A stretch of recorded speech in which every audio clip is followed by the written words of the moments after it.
I always nicknamed a lot of my students. So Robert, right off the bat, he got his nickname was Sunshine. He was never really outgoing, but he was always one of those students that was very attentive. My father attended TCAT, and he had a machine shop at home where he taught me a lot of the basics.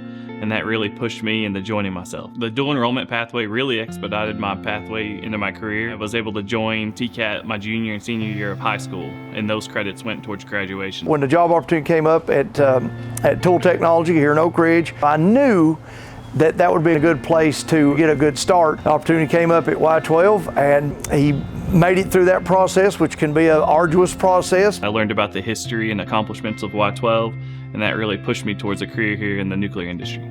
Looking back on my journey, I wouldn't have been able to get to where I am without the foundation I received from TCAT and the many mentors that I've had throughout my career. That's the poster child for TCATs. I'm out of high school right into a good job, and now even to a better job. With all the nuclear companies coming to Oak Ridge, the need for skilled workers is going to be massive, and that need is only going to grow in the future. For anyone considering a career in machining, I would say that's a very satisfying career.